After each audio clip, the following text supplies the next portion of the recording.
tempat yang kau beli nak pergi tu dekat sini ha. Kau bayar hospital tol kan. Sekarang tak pastilah ada roundabout ke tak. Tapi dulu belok kanan. Belok kanan kau terus je sampai jalan Kuster ni. Kau belok kanan. Belok kanan ni, yang ini jalan kampung ni kau jangan masuk. Itu member aku kena kejar orang kampung. Kau jalan terus sampai simpang ini ke. Ini pun ini baru boleh masuk. Kau masuk sini. Kau lalu bawah jambatan sini. Lepas jambatan tu ikut je jalan ni. Memang boleh sampai. Masalah dia bawah jambatan ni, dia rendah tu. Bawah jambatan tu rendah. Kau tengok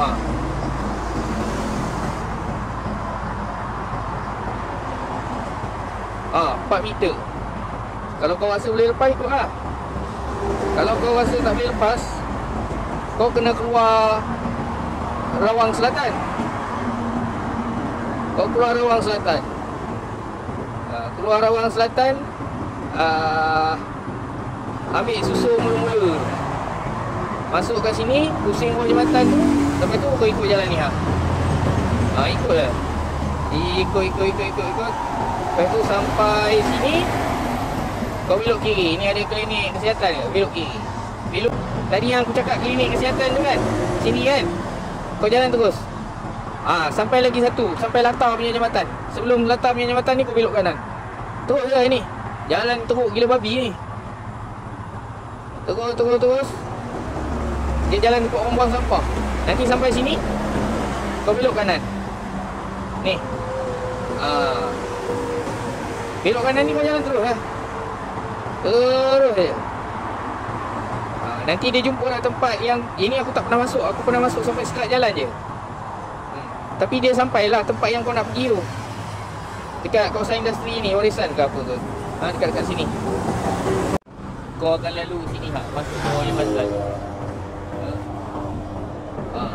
Dia tembus belah sana tu. Naik bukit terus sana. Ini highway pergi Rawang.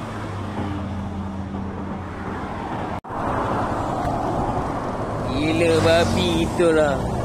Bawa lori longsap jatuh. Adik gila.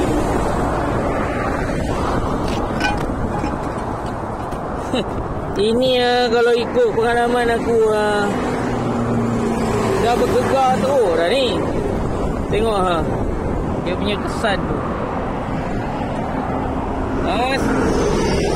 Aku sebenarnya nak surveykan jalan untuk Zaki, suruh lalu situ. Dia nak pergi Hanson Quarry kan. Lalu situ kan, ikut bawah ni. Aku dah berhenti situ tadi, baru nak jalan kan. Tengok nasib baik tak terlanggar. Ni aku cakap ni, bawa lori tengoklah longsap kan. 6 bulan sekali. Cek. Jangan tahu masuk dia jalan je.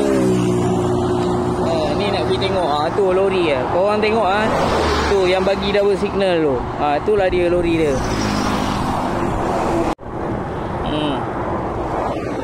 Daripada letak tepi jalan ni bahayakan orang lain.